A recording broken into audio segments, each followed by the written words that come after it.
Bah là c'est une phase un peu compliquée, c'est la fin de la préparation avant le départ. On a eu une toute petite pause entre les deux courses de 2 semaines, donc il faut se remettre dans le match, il faut se reconcentrer, il faut finir de préparer les derniers petits détails, hein, parce que c'est ça qui fera la différence sur la course. Et voilà, c'est ce que j'essaye de faire en ce moment.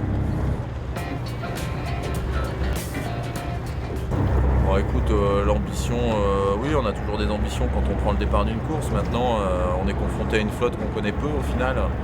On s'est confronté à cette même flotte qu'à une seule reprise, la Transat Jacques Vabre l'année dernière. C'est vrai que la confrontation a tourné court, donc j'espère que ce coup-ci, les nouveaux bateaux et les équipes qui n'ont pas eu la chance de terminer les courses jusqu'à maintenant seront un petit peu plus au point, histoire qu'on puisse faire une belle course et avoir une belle régate, c'est sûr.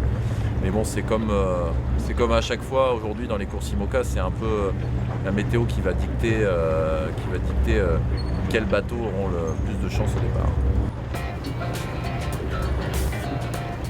On est dans un endroit, le côte est des États-Unis, où les modèles ont encore un petit peu de mal à prévoir la météo à long terme. Donc voilà, on imagine qu'on va partir avec pas trop de vent dimanche, de vent de sud, mais après ce qui va se passer derrière, il y a plusieurs scénarios qui se dessinent selon les différents modèles de prévision. Et j'ai envie de dire, aujourd'hui les scénarios sont pas stables, ils évoluent entre chaque sortie de modèle, donc voilà, on peut pas en tirer de conclusion, mais tout ce qu'on sait c'est qu'il fera beau au départ dimanche, qu'il y aura certainement un petit vent de sud qui permettra de quitter tranquillement la rade de New York. Alors après, du vent on en aura une fois qu'on sera sorti d'ici, peut-être que ça va être compliqué quand même de quitter la rade, parce que cette zone elle est particulièrement abritée, particulièrement protégée, et que voilà, il n'y a pas de conditions de vent fort prévues pour réussir à nous faire sortir rapidement.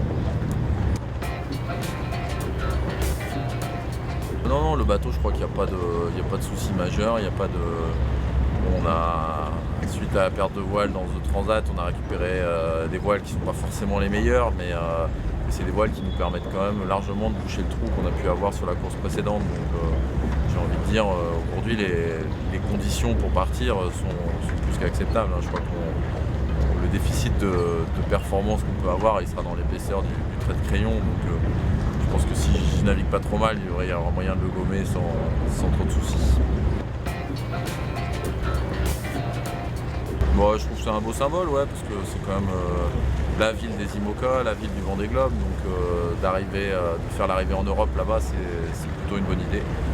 Et puis ça nous fera plaisir, comme à chaque fois, de retrouver le public français et notre public vendéen au Sable d'Olonne, parce qu'on sait qu'on a énormément de gens passionnés, énormément de fans autour de notre projet, de tous les autres projets du Vendée Globe. Donc ça va être un beau moment.